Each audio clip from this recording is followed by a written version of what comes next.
In today's story, let's see how kindness always comes back. The warm-hearted villagers took a stray alone, orphan girl and made her their own family. Let's see how Zahra repays the kindness. So let's start today's story. Amina and Abdullah lived in a small, weathered cottage surrounded by fields of dusty crops. They had little money, but their kindness was as vast as the sky above their heads.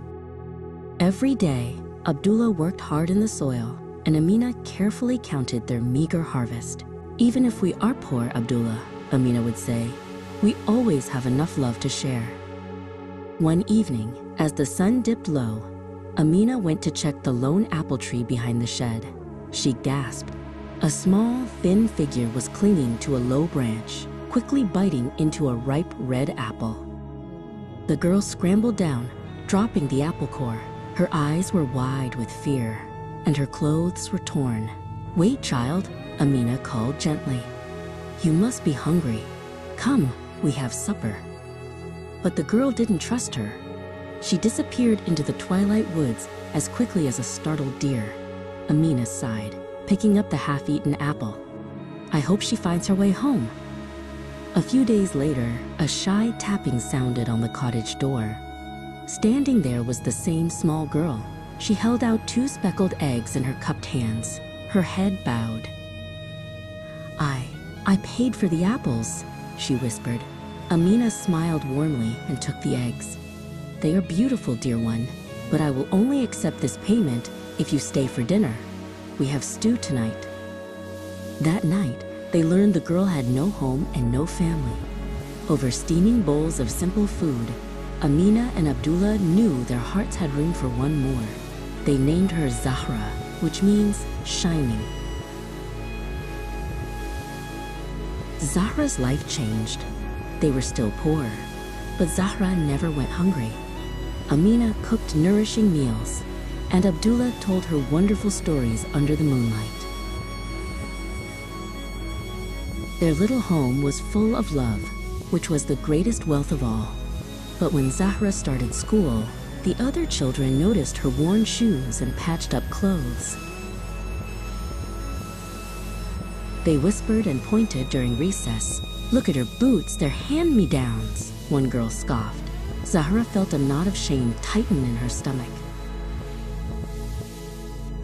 Zahra came home crying, wishing she could be like the other girls in their bright new dresses.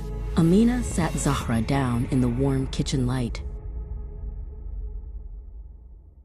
"Clothes and money are just things, Zahra. True beauty comes from the kindness inside your heart and the cleverness in your mind," Amina said, looking into her eyes. "You are brave, clever, and loved," Amina declared. "Hold your head high.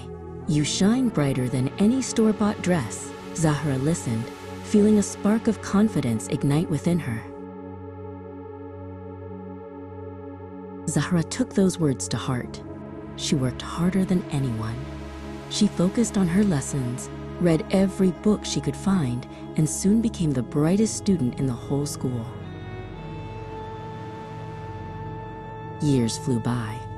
Zahra's mind soared just like the rockets she dreamed of. She studied stars and physics, fueled by the love and simple meals provided by Amina and Abdullah. Zahra achieved her wildest dream. She became a brilliant scientist, training to be an astronaut. On the day she was selected for her first mission, she hugged her parents tightly. Her first action as a success was to move Amina and Abdullah far away from the dusty fields.